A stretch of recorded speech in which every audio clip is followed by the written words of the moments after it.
Welcome back to TV viewers, Chris Nichols here. It is cold and I forgot my gloves, so I'm going to be miserable. And Jordan, of course, is fully equipped for the winter weather, but he's using KO1, so he's going to be miserable. So it's going to be a sad review today.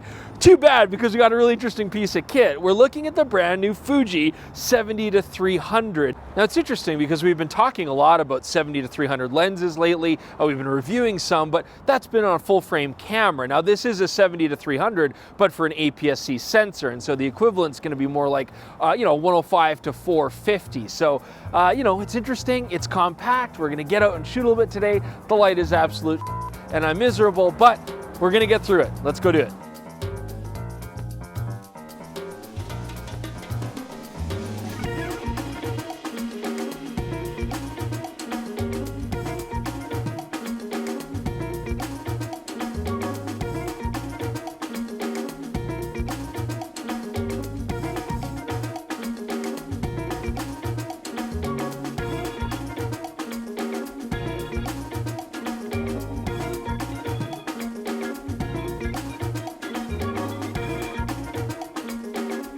Now the Fujifilm 70-300 is certainly a very versatile lens with a very versatile range. See, I can even play ping pong with it. There you go.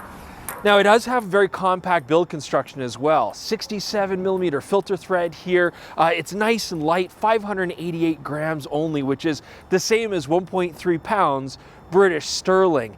Now, in order to get that compact, lightweight design, it is quite plasticky. I mean, you can see the barrel's plastic here. The dials are fine, but they kind of turn a little loosey-goosey, but everything feels fairly tight. And this lens does have full weather sealing throughout the body, but otherwise the build quality feels a lot like their other XF zoom lenses. Now the Fujifilm 70-300 has their much loved aperture ring control on there. I like that. We do have a focus limiter to go from 5 meters to infinity, speed things up. And we also do have a locking switch on here. Now it's just meant to work at the 70mm range to, keep the lens from creeping out on you while you're walking around. But it's an interesting kind of thing that I don't have to unlock it. I can just start zooming and it kind of unlocks on its own. But that's nice just to speed things up. If you see wildlife or you see a shot, you can just zoom out and shoot and not have to worry about fiddling with a switch.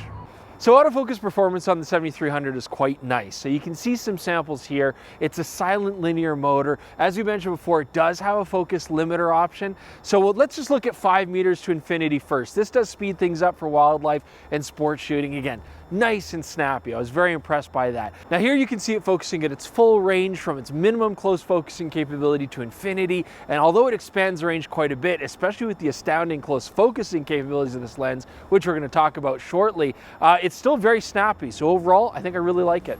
Now it's nice to see that we have image stabilization built into the lens, because more often than not, manufacturers are leaving that to the bodies now to take up all the slack. And this is good because, of course, with a long telephoto lens, you want as stable a platform as possible. Fuji is saying 5.5 stop stabilization with this lens, and it does work with the image stabilizers built into their bodies. So XT4, I'm using an XS10 today, and that'll give me 5-axis image stabilization.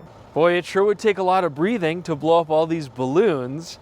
Unfortunately, the Fujifilm 70-300 has almost no breathing, so it's not going to help you with that. But if you're doing cinematic work, you're going to like the fact that, at 70mm, there's just a little bit. 300mm, you can see here. I mean, it's very minimal. Basically, you don't have to worry about it. For cinema, you're going to like it.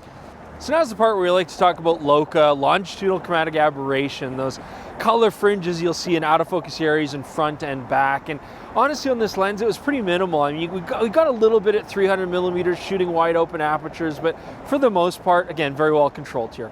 So the Fujifilm 70-300 has another nice little trick up its sleeve. It gives you 1 to 2 macro reproduction, half of life size.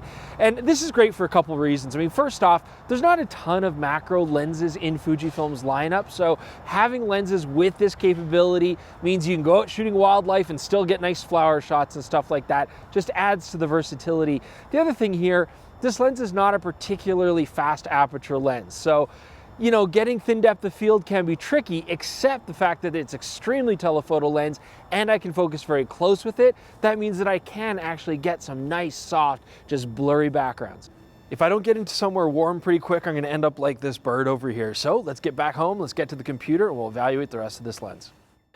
Okay, so we're back home again. We've looked at the files. Let's talk about bokeh first. I'm gonna say this right off the bat, the cat's eye is pretty heavy when you shoot wide apertures. So I found it kind of distracting, and I find that when you stop down even a little bit, that really does largely go away and you get much rounder bokeh in the background.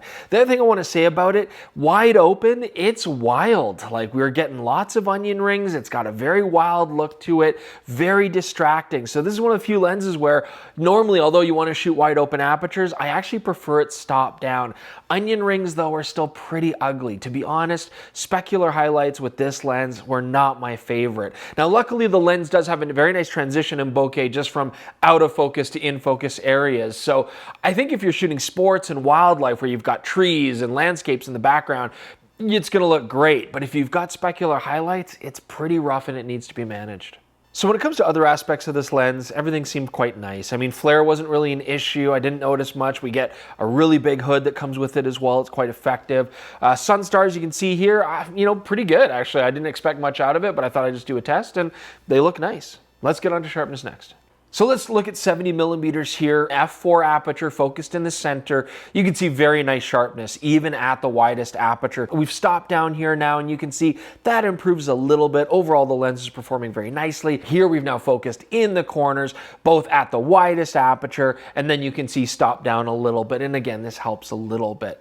And we go to 300 millimeters, again, I found it very consistent. So shooting wide open at f5.6, nice and sharp in the center. I'd have no problem shooting it wide open. And then here in the corners, we're focused with the widest aperture and then focused in the corners, stop down a little bit.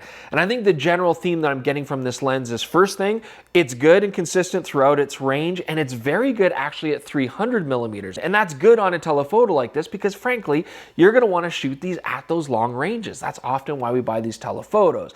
And you know, the minor softness in the corners, not really a big deal for telephoto lenses especially, and if you're shooting wildlife and sports, portraits, it's not going to be an issue.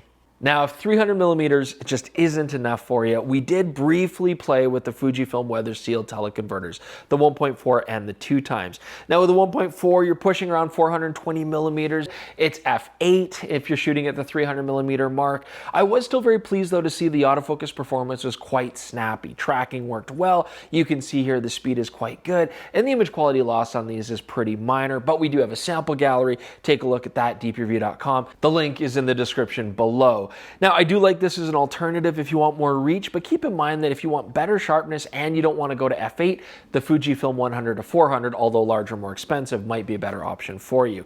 We did also play with the 2x converter. You're getting like a 900 millimeter equivalent on the Fuji APS-C cameras. That is pretty amazing, but keep in mind, there is again some quality loss. Check out the samples there. And the biggest hit, you're shooting at f11 now, and even in bright sunlight, the autofocus performance does slow down quite a bit.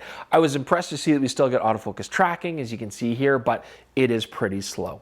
Overall, I think the Fujifilm 70-300 makes a lot of sense for a lot of people, and I think it kind of, in my opinion, basically replaces the 55-200, which was up to this point kind of your high-end compact zoom lens for telephoto work.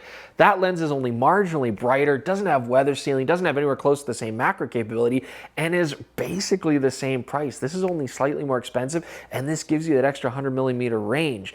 Now, from there, if you want to step up in size and price, well, then you could go to the 100-400, and that might be advantageous for a lot of people, but I think this represents a really good midpoint in between.